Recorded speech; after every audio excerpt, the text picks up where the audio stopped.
guys, and welcome back to my series, Baking Basics with Skylar. This is episode 2, and we are learning how to make the most decadent and delicious fudgy brownies. I feel like this is a key foundational recipe to learn how to make when you're just starting out baking. But even for the advanced baker, there are some tips and tricks that I have that I think add so much value to just the basic brownie.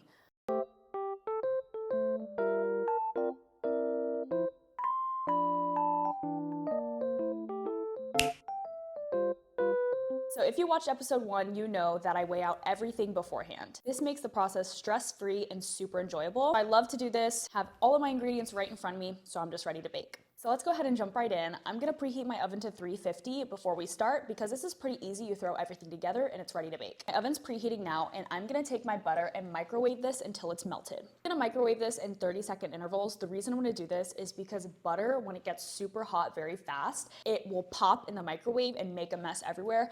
Trust me, I've done it a few times. It's a pain to clean up, so just microwave in intervals. And covering it with a paper towel too could help with that mess. Okay, so our butter is melted. Now we're gonna add it to our cocoa powder. When the butter is hot and melted, it helps this cocoa to break down faster. Now we're gonna add our sugar to the cocoa and butter mix. Probably should have used a bigger bowl for this. Do as I say, not as I do. In a separate bowl, we're gonna crack our eggs. The reason that I'm showing you to do this in a separate bowl is because if you're a new baker, you may accidentally get shell into your batter. Do it separately so you can remove the shell easier. My eggs. Now to this mixture, I'm gonna add a tablespoon of vanilla, heaping tablespoon, a teaspoon of salt.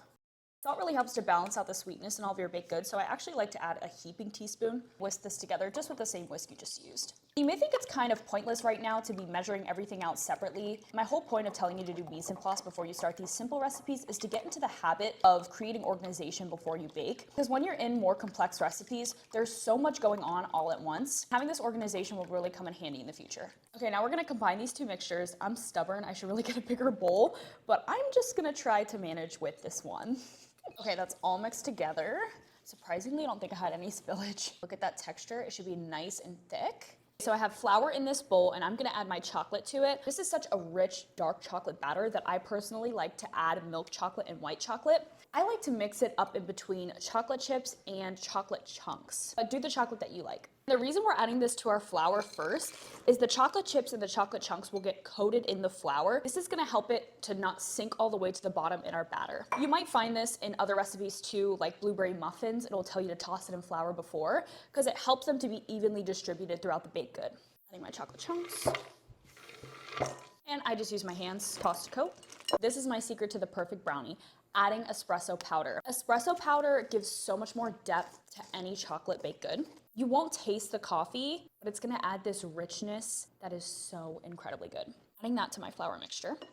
Make these brownies your own. Now's your time to add nuts or anything else that you like to add. I personally love to add toffee bits. I think this adds such a wonderful texture and different flavor to the brownies. Some parts of the toffee will remain melted in the brownie, but then some will be hard and add like this crunchy texture to it. So good. So I'm just eyeballing this part, add as much as you like. I'm just gonna coat the top and tossing to combine again.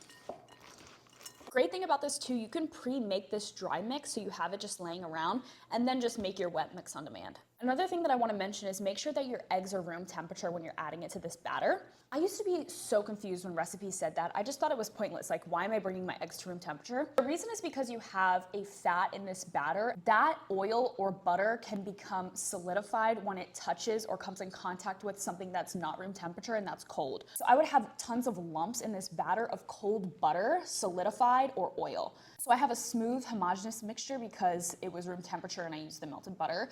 Nothing hardened. So just make sure your eggs are room temperature. Now we just combine everything.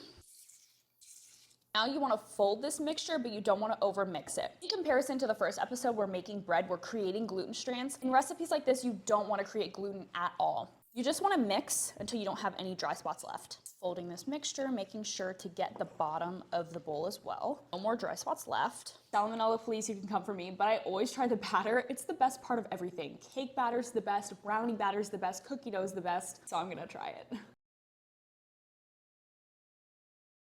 That is divine. I'm just making this for my husband and I, so don't come for me for putting the spatula back in the batter. I have an 8x8 square pan, and I'm gonna show you how to perfectly line it with parchment.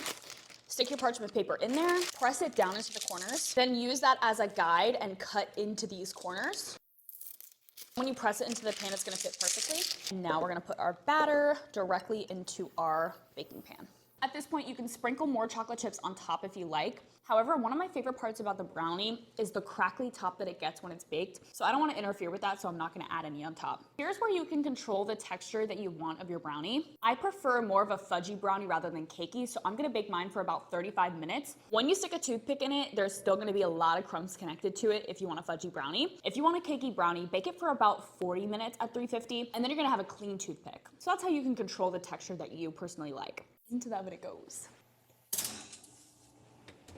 Okay, the brownies are done. Now it's time to just take them out of the pan. I let them sit for about 10 minutes before I pulled them out of the pan so they don't get messed up. I'm so excited. The house smells so good, and I think these are gonna be absolutely divine. So now I'm just gonna cut the brownies into 9 equal pieces. Doesn't have to be perfect. I'm gonna take a corner piece because that's my favorite. And in my opinion, the best way to eat a fresh, warm brownie is with a scoop of ice cream on top. I'm gonna top it with some vanilla ice cream. All right, for the perfect bite, I'm gonna get a little bit of ice cream, some of that edge corner piece. I like the crispiness of it. Let's take a bite. There's so much happening here. First, you get hit with that deep, rich chocolate flavor that's enhanced by that espresso powder, but also a lot of different textures, which is nice. You get this fudgy, gooey center, but towards the edges, these crispy caramelized pieces. I love the taste of the milk chocolate and white chocolate. Adds a nice balance so it's not too rich. Toffee pieces too are one of my favorite parts. Some parts are melty, some are chewy, and some are crisp. This is such an achievable recipe. It's so worth it for fresh, warm brownies. So much better than box mix. You have to try this recipe. I hope you guys love this video. Let me know what else you want to see in this Baking Basics series, and I'll see you guys in a couple weeks for episode 3. I just have to take another bite. That's amazing.